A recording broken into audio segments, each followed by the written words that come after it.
Toda economia tem, digamos, um manual de instruções, né? Um conjunto de regras que diz como o jogo deve ser jogado. No Brasil, esse manual está na nossa Constituição.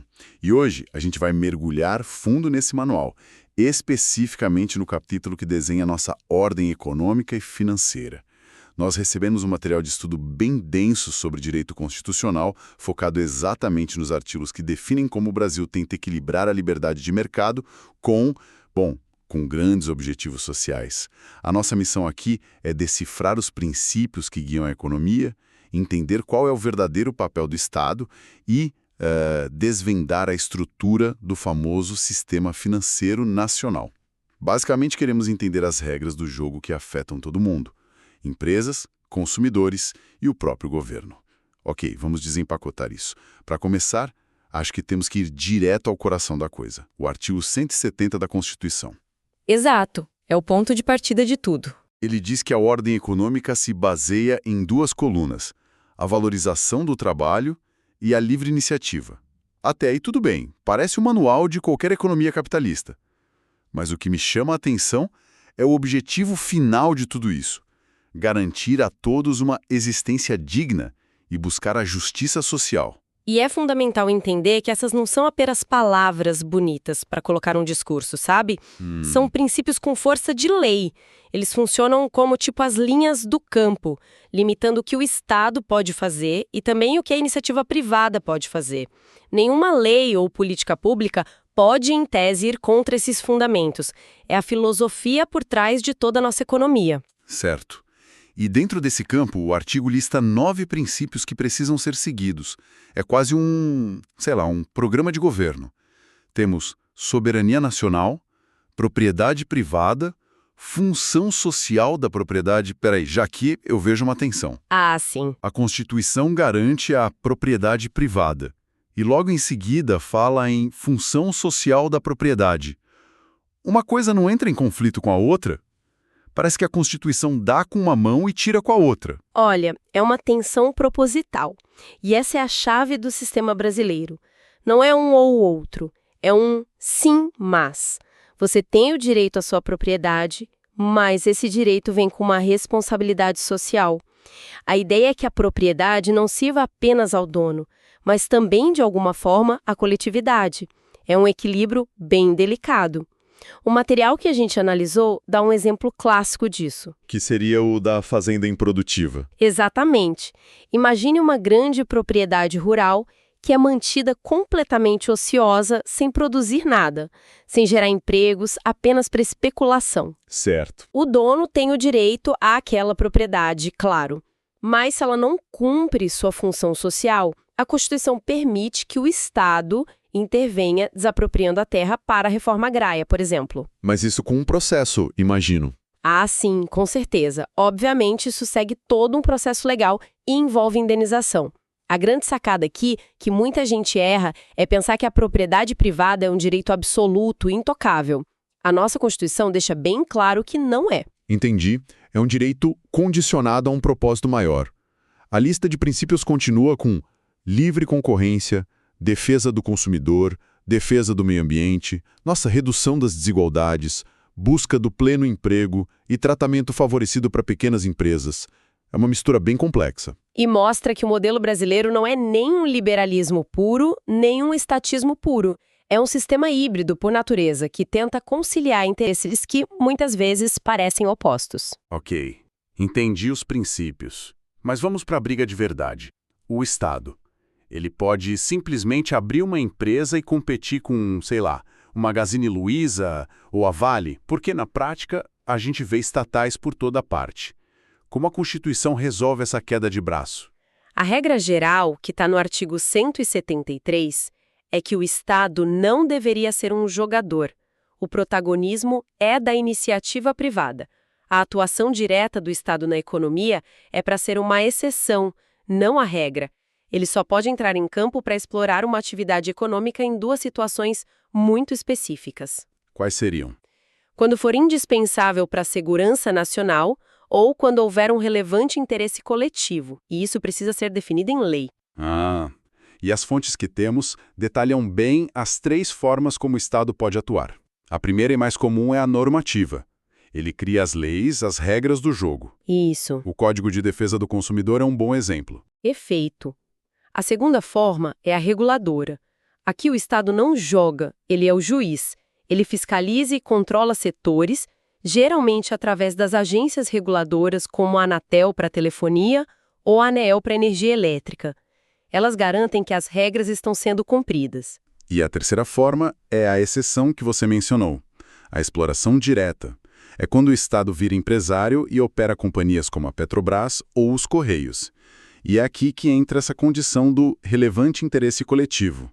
Mas isso ainda me parece um pouco vago. Como assim? Por exemplo, um governo não poderia criar uma rede estatal de supermercados só dizendo que comida barata é de interesse social? Excelente pergunta, porque toca no ponto central. A resposta é não, e a Constituição é rigorosa nisso. Não basta uma justificativa genérica de que algo é bom para a sociedade, o termo usado é relevante interesse coletivo, e ele precisa ser definido em lei. Ah, então não é uma decisão só do governo. De forma alguma. Usando seu exemplo, o Congresso teria que aprovar uma lei específica dizendo por que, naquele setor, a atuação do Estado é crucial. Isso não passaria facilmente. E qual seria um caso que passaria, então? Imagine um cenário de crise extrema, um colapso na distribuição de alimentos para uma região isolada do país, e nenhuma empresa privada tem interesse ou capacidade de atuar lá. Nesse caso, o Congresso poderia aprovar uma lei específica definindo a criação de uma empresa estatal temporária para garantir o abastecimento como um relevante interesse coletivo. Entende? A diferença é a especificidade e a formalidade da lei.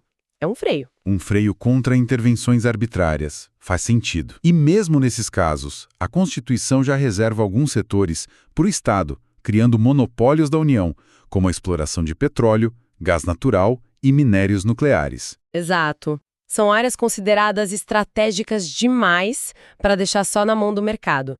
Embora, mesmo nesses monopólios, o Estado possa contratar empresas privadas para executar os serviços. Mas o controle final permanece com a União. Certo. Já entendemos os princípios e o papel do Estado. Agora vamos falar do sistema circulatório da economia, o dinheiro. Nossas fontes dão um destaque enorme para o Sistema Financeiro Nacional, o SFN. O artigo 192 da Constituição diz que o objetivo dele é promover o desenvolvimento equilibrado do país e a servir aos interesses da coletividade. Ou seja, não é só para o banco ter lucro. Exatamente. Constitucionalmente, o sistema financeiro tem uma função social e de desenvolvimento. Mas a estrutura dele pode parecer um labirinto de siglas, né? Totalmente. O melhor jeito de entender, como os nossos materiais sugerem, é pensar numa grande empresa, com 3 níveis: a diretoria, a gerência e o pessoal do chão de fábrica. Boa analogia. Gosto disso. Então, quem são os diretores que definem a estratégia, que escrevem o manual de regras da empresa? No topo, na diretoria, está o grande chefe, o CMN, Conselho Monetário Nacional. Ele é o cérebro. Define as grandes políticas de moeda e crédito, a meta da inflação. Ele dita a estratégia macro, sabe? Ao lado dele, temos 2 diretores especialistas. Um para o mercado de seguros, o CNSP, e outro para os fundos de pensão de empresas, o CNPC. Eles não botam a mão na massa, então. Não. Só escrevem as regras para os seus setores. Ok, essa é a diretoria. E quem são os gerentes que ficam no chão de fábrica garantindo que as regras da diretoria sejam seguidas? Aí entra a segunda camada, os supervisores. O Bacen, o Banco Central, é o grande gerente geral, o xerife dos bancos. Ele pega as ordens do CMN e as executa, além de fiscalizar todo mundo. A CVM, a Comissão de Valores Mobiliários, é a gerente do mercado de ações, de olho em tudo que acontece na bolsa. E para completar, temos os fiscais específicos para seguros e previdência, a SUSEP e a Previc. Cada um com sua prancheta fiscalizando seu setor. E por último, o chão de fábrica, quem de fato opera no dia a dia. São os operadores, os bancos, as corretoras, as cooperativas de crédito e, mais recentemente, as fintechs. São eles que lidam diretamente com o público, oferecendo crédito, investimentos, seguros. Eles jogam o jogo de acordo com as regras da diretoria e sob o olhar atento da gerência. Essa estrutura de 3 camadas é a chave. E aqui tem um ponto que confunde muita gente e que as fontes deixam bem claro. É fácil olhar para a CVM, que lida com bilhões na bolsa, e achar que ela manda nos bancos. Mas não é bem assim, né? Não mesmo. O xerife dos bancos é o Bacen. A praia da CVM é o mercado de valores mobiliários. Ações, debêntures, fundos de investimento. Certo. Outra confusão comum é achar que o CMN, o chefão, é um órgão executivo que faz as coisas. Errado de novo. Ele é normativo, ele pensa a política. Quem executa, quem vai a campo, é o Bacen. Falando nesses detalhes técnicos, o material aponta uma mudança legislativa que parece pequena, mas que mudou tudo. Antes, para regular qualquer coisa no sistema financeiro, era preciso uma lei complementar, que é super difícil de aprovar no Congresso, certo? Certo, exigia um consenso político muito maior, quase uma maioria qualificada. Era uma trava de segurança. Só que isso mudou. Uma emenda constitucional de 2003, a de número 40, tirou essa exigência. Hoje basta uma lei ordinária, que é mais simples. O que isso significa na prática?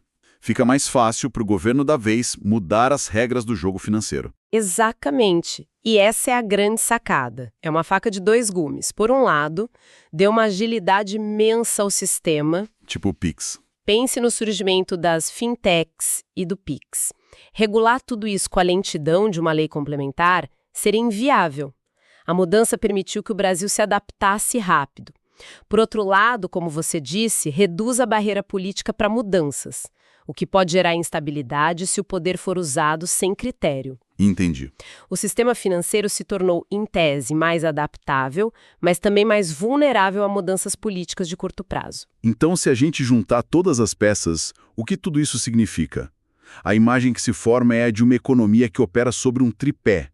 De um lado, a liberdade de iniciativa, o motor do mercado.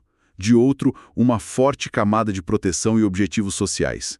E no meio, um Estado que deveria atuar mais como juiz do que como jogador. É isso? É a síntese perfeita.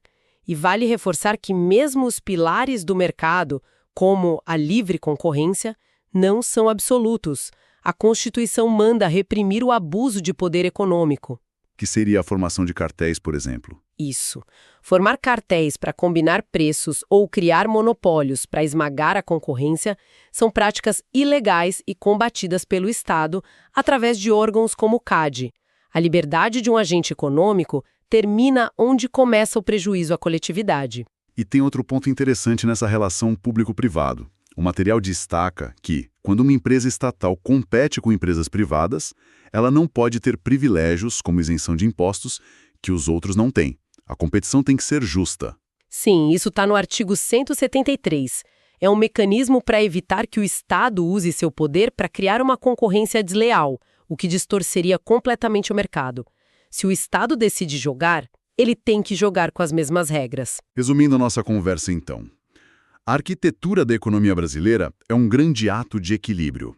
CMN cria a política monetária, Bacen executa. O Estado, como regra, regula, mas só atua diretamente em casos muito específicos. Entender essa divisão de tarefas é a chave de tudo. Nossa missão inicial era entender as regras do jogo da economia brasileira. O que fica claro depois de analisar esse material é que a nossa Constituição desenhou um sistema complexo, que vive em uma tensão constante, e talvez produtiva, entre a busca por crescimento, movida pela livre iniciativa, e a busca por justiça social. Exato! E essa tensão nos deixa com uma reflexão final que conecta todos esses princípios a um dilema muito atual. A Constituição estabelece, ao mesmo tempo, a busca do pleno emprego e a livre iniciativa como princípios fundamentais. A questão que fica é: como o sistema deve responder quando uma inovação tecnológica, que é fruto direto da livre iniciativa, leva a uma automação em massa que elimina milhares de postos de trabalho? A Constituição oferece uma resposta clara para esse conflito de princípios, ou ela apenas nos dá o campo onde esse debate, que é fundamental para o nosso futuro, deve acontecer?